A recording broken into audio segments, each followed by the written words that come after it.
Hello, my angels. Welcome back to part 2 of your mid-month, end of February wrap up for your career and finance energies for the sign of Sagittarius.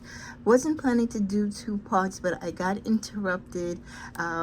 So I said, let me stop and just continue on. So we're continuing on at the 25-second mark where we left off with career advancement. Again, the energy is just reminding you to continue your education, the learning process, networking, trying to find ways to move up the corporate ladder or to engage more as far as growth in your particular career or changing career if that's what you decide to do, by updating your resume, by networking, by getting further education.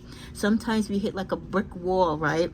And there's not much more we can do. Like how much more special projects we can do and stuff like that. So it comes to the point where you need to kind of really look at yourself professionally and feel if you've outgrown that space, if your technology skills aren't up to par. You know when you're below the grade, and if you're looking to exceed in your present position or go somewhere else, you have to be able to be competitive. And especially if you're older, the young people coming in straight out of college, they have all this technical skill set towards AI and all these other electronic and social media outlets that you as a senior, if you want to be competitive, need to have that underneath your belt. So working on your career advancement and focusing on that is really quite critical for my Sagittarius this month and as you proceed further.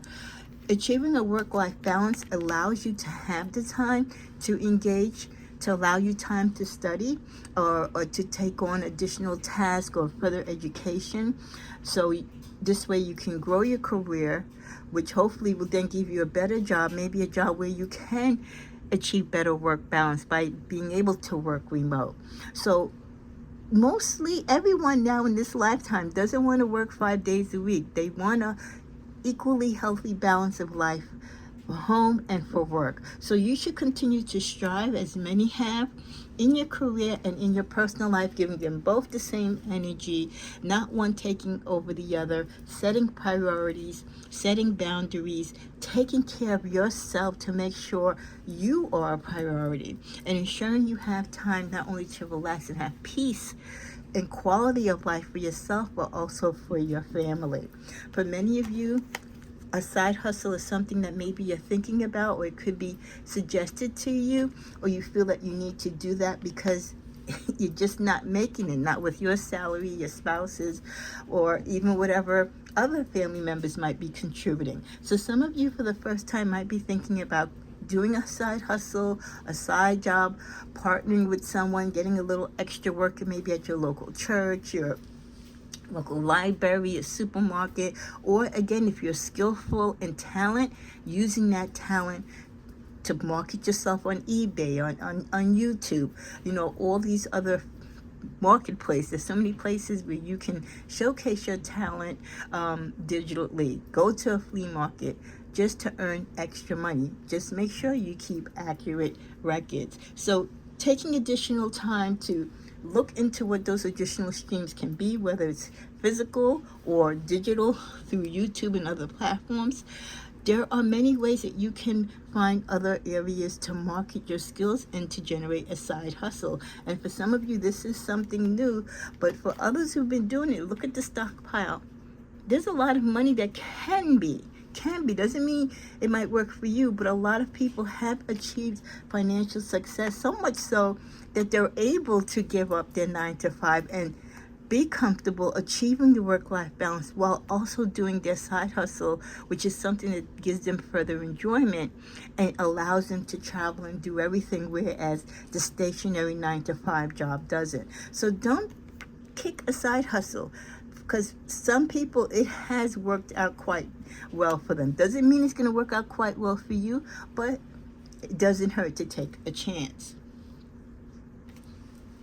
As we come to a close, and I apologize again that I had to just add in this little part 2, we're going to go to my most recent deck that I created. Nothing fancy, just something I wanted to do to supplement the financing career readings. Closing the deal. Some of you are going to be closing the deal this week on a communication, a transaction, an offer, or a deal pending. So some of you have some deals that will be closing, while others of you will be establishing deals that will be put on hold, waiting for further clarification, signing of contracts, and approvals.